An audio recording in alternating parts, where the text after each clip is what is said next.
Hello അസ്സാം വലൈക്കും. അപ്പോൾ ഇന്ന് നമുക്കൊരു പൊതിച്ചോറായാലോ. അപ്പോൾ നമ്മൾ കച്ചവടത്തിന് പോണ സമയത്ത് ചില ആൾക്കാർ നമ്മളെ ദിലുവിനോ ഐഷുവിനോ എന്തെങ്കിലും വാങ്ങിച്ചു കൊടുക്കാൻ വേണ്ടിയിട്ട് പറഞ്ഞിട്ട് പൈസ തരാറുണ്ട് കേട്ടോ. ചില ആൾക്കാരാണെങ്കിൽ ഫുഡ് അല്ലെങ്കിൽ എന്തെങ്കിലും മിഠായികളൊക്കെ ആണെങ്കിൽ വാങ്ങിയിട്ട് അപ്പം തന്നെ അവരെ കയ്യിൽ കൊടുക്കും.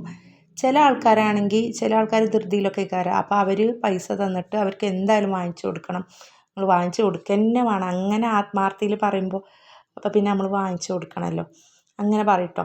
അപ്പോൾ അങ്ങനെയുള്ള സമയത്ത് ഞായറാഴ്ചയൊക്കെ ഞങ്ങൾ ചിലപ്പം ഓലയും കൊണ്ട് പോയിട്ട് അങ്ങനെ ഫുഡ് കഴിക്കും കേട്ടോ.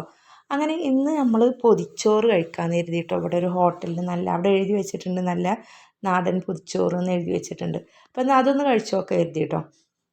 അപ്പോൾ ദിലുവിനോടും ഐഷുവിനോടും ഐഷു ഭയങ്കര വാശിയിലാട്ടോ. ഓൾ ഫോണുണ്ടെങ്കിലേ ഫുഡ് കഴിക്കുള്ളൂ പറഞ്ഞിട്ട് ഞാനാണെങ്കിൽ ഇടക്ക് അത്രയും നിവർത്തിയിലേ കൊടുക്കലുള്ളൂ, അല്ലെങ്കിൽ അങ്ങനെ കൊടുത്ത് പഠിപ്പിക്കണ്ട എഴുതിയിട്ട് അങ്ങനെ ഓൾക്ക് കൊടുക്കൂല കേട്ടോ. അപ്പോൾ ദിലു ഓൾക്ക് ബിരിയാണി മതി പറഞ്ഞു. നമ്മൾ വലിയ പോലെ അല്ലല്ലോ, കുട്ടികളാകുമ്പോൾ പിന്നെ പെട്ടെന്ന് ബിരിയാണി എന്നല്ലേ പറയും. അപ്പോൾ പൊതിച്ചോറിൽ മീനുണ്ടായിരുന്നു, ഓംലെറ്റ് ഉണ്ടായിരുന്നു, അതേപോലെ തന്നെ 2 തരം കറികൾ, മീൻ കറി, സാമ്പാർ, പപ്പടം, ചമ്മന്തി, അച്ചാർ, ഇതൊക്കെ ഉണ്ടായിരുന്നു കേട്ടോ.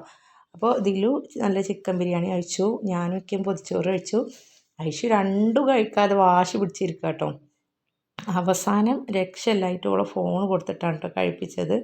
എന്തായാലും അവൾ കഴിച്ചതും പൊതിച്ചോറാണ്. അപ്പോൾ ഓക്കെ, ബൈ ബൈ.